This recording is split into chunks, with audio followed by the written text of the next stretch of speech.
Assalamualaikum warahmatullahi wabarakatuh. Selamat pagi, salam sejahtera untuk kita semua. Sebelumnya, perkenalkan saya Atalia Manisal Fitri, mahasiswa program studi ilmu hukum Universitas Maritim Raja Ali Haji.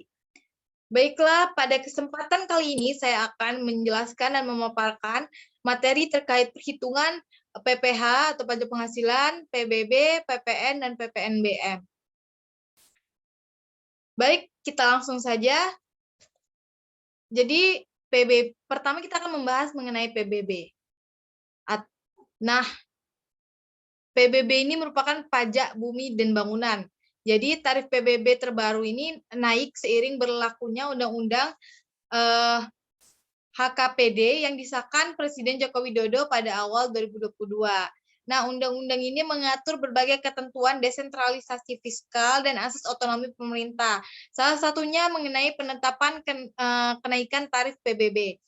Sedangkan tarif PBB P2 berupa lahan produksi pangan dan ternak ditetapkan lebih rendah daripada tarif untuk lahan lainnya. Tarif PBB P2 ini nantinya akan ditetapkan terlebih dahulu dengan peraturan daerah di masing-masing daerah. Nah, rumus pajak PBB. Jadi yang pertama kita harus menghitung NJOP dulu. Nah, cara menghitungnya itu luas dikali harga. Nah, selanjutnya kita baru menghitung NJKP. Selanjutnya menghitung NJKP ini dengan 40% kali nilai jual objek pajak atau NJOP dikurang NJOP TKP atau NJOP tidak kena pajak. Itu selanjutnya baru kita hitung PBB-nya. PBB sama dengan 0,5% kali 40% atau 20% dikali NJKP. Jadi NJOP ini untuk perhitungan PBB ini 40% atau 20% itu tergantung. Nanti kita bisa lihat langsung dalam contoh soal. Nah, contoh soal ini, PT Citra memiliki lahan di daerah Jakarta dengan memiliki area tanah seluas 1.000 meter persegi dengan luas bangunan 800 meter persegi. Diketahui NJOP tanah per meter di daerah tersebut adalah 5 juta dan harga bangunan per meter 1 juta rupiah. Nah, langkah 1 kita hitung dulu NJOP bumi dan bangunan. Nah, untuk itu kita langsung saja kita cari dulu yang bumi. Kalau untuk bumi itu 1.000 meter dikalikan dengan harganya per meter 5 juta. Jadi NJOP bumi itu ada 5 juta. Selanjutnya NJOP bumi itu ada 5 miliar. Selanjutnya bangunan. Bangunan itu 800 meter persegi dikali 1 juta, jadi ada 800 juta.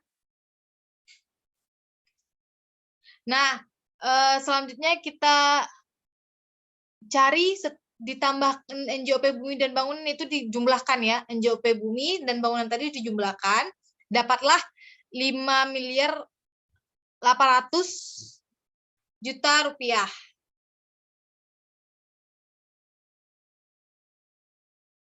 Langkah kedua itu hitung NJKP-nya. NJKP-nya 40% dikali nilai jual objek pajak atau NJOP tadi, dikurang NJOP TKP. Nah, NJKP ini 40% kita ambilnya. Dikali 5 juta, dikali 5 miliar 800 juta, dikurang 12 juta. Nah, dapatlah 2 miliar 315 juta 200.000. Langkah ketiga itu hitung PBB-nya. Nah, hitungnya itu 0,5% dikali 40% tadi, tarifnya dikali 2 miliar 315 juta 200.000, dapatlah 46 juta 344.000. Saya ulangi, 46 juta 304.000. Itulah PBB-nya. Selanjutnya kita belajar mengenai PPN atau tarif pertambahan nilai yang semulanya itu 10% naik menjadi 11% sejak 1 April 2022. Aturan terbaru mengenai rumus perhitungan PPN ini mengacu pada Undang-Undang Nomor 7 Tahun 2021 tentang harmonisasi peraturan perpajakan atau Undang-Undang HPP. Nah, jadi ada beberapa yang direvisi poin di dalam Undang-Undang 42 tahun 2009 tentang perubahan ketiga atas Undang-Undang Nomor 8 tahun 1983 tentang pajak pertama nilai barang dan jasa dan pajak penjualan atas barang mewah. Nah, PPN ini perubahan materi PPN ini meliputi pengurangan pengecualian objek pajak PPN, pengaturan kembali fasilitas PPN, perubahan tarif PPN, dan pengenaan tarif PPN final. Adapun PPN ini merupakan pajak atas konsumsi barang dan jasa di daerah pabean yang dikenakan secara bertingkat di setiap jalur produksi dan distribusi. Maksud dari daerah pabean itu adalah wilayah Republik Indonesia yang meliputi wilayah barat, perairan dan ruang udara di atasnya, serta tempat-tempat tertentu di zona ekonomi eksklusif dan landas kontinen yang di dalamnya berlaku undang-undang yang mengatur mengenai kepabeanan. Artinya, semua barang atau jasa yang ditransaksikan di Indonesia terkena PPN, kecuali barang dan jasa yang dikecualikan. Nah, pajak masukan. Jadi dikenal istilah pajak masukan dalam PPN yang seharusnya adalah PPN yang seharusnya sudah dibayar oleh pengusaha kena pajak karena perolehan barang kena pajak dan atau perolehan jasa kena pajak dan atau pemanfaatan barang kena pajak tidak berwujud dari luar daerah pabean dan atau pemanfaatan jasa kena pajak dari luar daerah pabean dan atau impor barang kena pajak. Sedangkan pajak keluaran adalah PPN terhutang yang wajib dipungut oleh pengusaha kena pajak yang melakukan penyerahan barang kena pajak.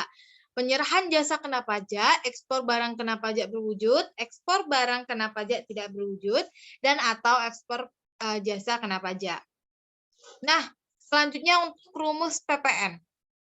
Jadi, di dalam pasal 8A Undang-Undang HPP menjelaskan PPN yang terhutang dihitung dengan cara mengalihkan tarif PPN dengan dasar pengenaan pajak yang meliputi harga jual, penggantian, nilai impor, nilai ekspor, atau nilai lain. Adapun pajak masukan atas perolehan barang kena pajak dan atau jasa kena pajak, impor barang kena pajak, serta pemanfaatan barang kena pajak tidak berwujud dan atau bermanfaatan jasa kena pajak dari luar daerah pabean di dalam daerah pabean yang dalam perhitungan pajak pertama nilai tertuang menggunakan dasar pengenaan pajak berupa nilai lain yang dapat dikreditkan. Ketentuan lain mengenai rumus PPN ini dijelaskan dalam pasal 9 hingga 9A.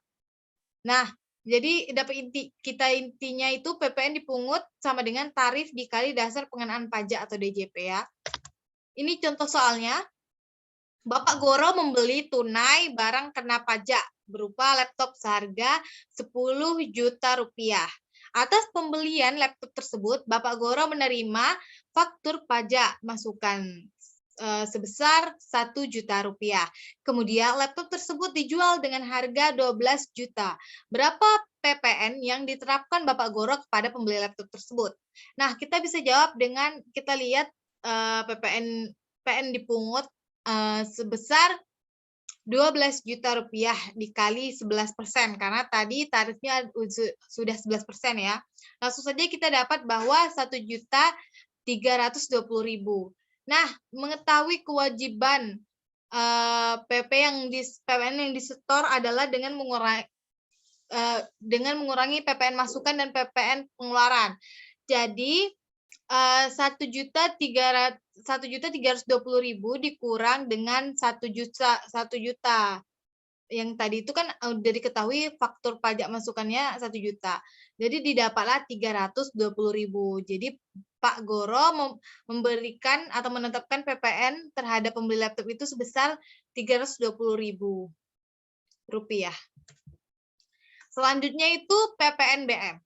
Jadi PPNBM ini merupakan pajak penjualan barang mewah yang merupakan pajak yang diperoleh dari penjualan barang-barang yang tergolong sebagai barang mewah. Nah, PPNBM ini merupakan jenis pajak yang merupakan satu paket dalam Undang-Undang PP. Sederhananya, kalau kalian itu berpenghasilan tinggi, otomatis juga harus membayar pajak yang lebih tinggi. Nah, mekanisme pemungutan pajak penjualan atas barang mewah ini dilakukan sama dengan faktur pajak sebagaimana disyaratkan dalam pemungutan PPN. Hanya saja bagian PPNBM tidak dikenal istilah pajak masukan, sehingga tidak dikenal sistem perkreditan seperti yang ada di dalam PPN. Nah, tarif PPNMB. Jadi tarif PPNMB ini ada, maaf, saya tadi typo, maksudnya tarif PPNBM, bukan tarif PPNMB, karena ini penghasilan barang mewah ya. Jadi tarif 10% untuk kendaraan bermotor kategori tertentu, alat rumah tangga, hunian mewah, alat pendingin, televisi, minuman non-alkohol. Kalau tarif 20% untuk kendaraan bermotor kategori tertentu, peralatan olahraga impor, berbagai jenis permadani, alat fotografi, dan sinar sanitari. Tarif 25% untuk kendaraan bermotor berat dan berbahan bakar solar, misalnya minibus, kombi, dan pickup. Selanjutnya, tarif 35% untuk minuman bebas alkohol, batu kristal, barang berbahan kulit impor, barang pecah belah, seperti itu, dan bas. Contoh soalnya, kita langsung saja ke dalam contoh soal biar lebih paham. Pak Dani mengimpor BKP atau barang kena pajak mewah dengan nilai impor senilai 7 juta rupiah, sedangkan tarif PPNBM yang dikenakan misalnya 15%. Jadi diketahui dasar pengenaan PPNBM adalah 7 juta dengan tarif PPN 11%. Jadi tetap berkesinambungan dengan PPN tadi. Jadi kita tetap harus mengingat tarif PPN itu berapa. Jadi tarif PPN itu kan 11%. Cari dulu tarif PPNBM dikali dasar pengenaan pajak. Jadi 15% dikali 7 juta, yaitu 1.050.000 rupiah. Kita langsung saja masuk ke dalam pajak penghasilan atau PPH. Ini perhitungannya agak lumayan panjang, dan ini adalah pembahasan terakhir dalam topik ini ya. Jadi Undang-Undang HPP mengubah beberapa aturan pajak penghasilan, yaitu pajak atas natura, pembebasan PPH atas natura atau fasilitas dari pemberi kerja meliputi makanan dan minuman, natura untuk daerah tertentu, natura karena keharusan pekerjaan seperti seragam, alat keselamatan kerja, dan lainnya. Natura yang bersumber dari APBN atau APBD, dan natura dengan jenis dan batasan tertentu. Nah, PPH pengusaha perorangan atau UMKM, perubahan tarif sejak final dari 0,5% menurut PP nomor 23 tahun 2018 menjadi 0% atau tidak dikenai pajak untuk peredaran bruto setahun sampai dengan 500 juta. Selanjutnya PPH badan, perubahan tarif tahun 2022 dari 20% kembali menjadi 22%. Selanjutnya PPH orang pribadi, perubahan lapisan tarif pajak pasal 17 ayat 1 huruf A Undang-Undang Pajak Penghasilan nomor 36 tahun 2008. Nah, ini dia tarif PPH yang sudah berubah. Jadi kalau sebelumnya Undang-Undang PPH ini hanya ada 4 lapisan, yaitu sampai seperti ini ya, dari 50 juta sampai dengan 50 juta 5%. Kalau di Undang-Undang HPP sampai dengan 60 juta 5% gitu. Jadi lebih dari kalau 50 sampai 250 juta itu 15%. Nah, sedangkan kalau di Undang HPP ini yang untuk 15%-nya dimulai dari 60 sampai 250 juta. Nah, kalau tarif 250 juta sampai 500 juta itu masih sama 25%. Dan kalau di Undang-Undang PPH itu 500 juta ke atas 30%. Sedangkan di Undang-Undang HPP ini jelas 500 juta sampai 5M gitu. 30%. Nah, kalau di atas 5M ada lagi 35%. Seperti itu mungkin perubahan yang bisa dilihat langsung. Nah, kita langsung saja pada contoh soal. Jadi Rina seorang staf administrasi menerima gaji dan tunjangan tetap sebesar 10 juta rupiah setiap bulan dari perusahaan, serta statusnya belum menikah dan tanpa tanggungan, serta memiliki NPWP. Pada contoh kasus penghasilannya di bawah 60 juta. Jadi kan dia 10 juta kan, berarti dia berada pada lapisan pertama. Karena gajinya 10 juta. Mana 5%, 5%. Nah, kita lihat di yang undang-undang terbaru ya, Undang-Undang HPP. Pertama kita cari penghasilan bruto setahun.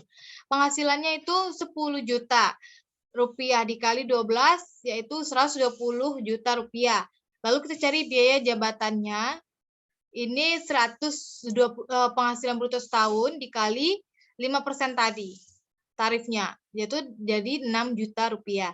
Nah, langsung kita cari penghasilan net setahunnya. Penghasilan net setahun dicari dengan penghasilan bruto setahun dikurang biaya jabatan tadi yang di atas. Jadi 120 juta dikurang 6 juta, dapatlah 114 juta rupiah. Nah, untuk selanjutnya itu kita cari penghasilan tidak kena pajak atau PTKP.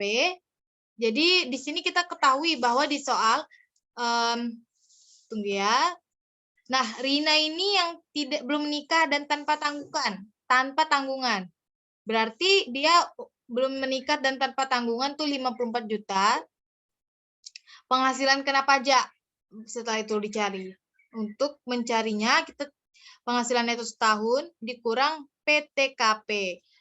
Nah, tadi penghasilan neto setahun itu ada 114 juta dikurang dengan ini dia PTKP 54 juta, dapatlah 60 juta rupiah dengan tarif 5% tadi. Karena dia gajinya di bawah 60 juta. PPh setahunnya 5% kali 60 juta yaitu 3 juta rupiah. Nah, untuk mencari PPh sebulannya tinggal dibagi saja dengan 12 yaitu dapatlah 250.000 per bulan. Baik, sekiranya itu saja penjelasan dari saya. Semoga dapat bermanfaat dan dapat dimengerti. Saya tutup. Wassalamualaikum warahmatullahi wabarakatuh.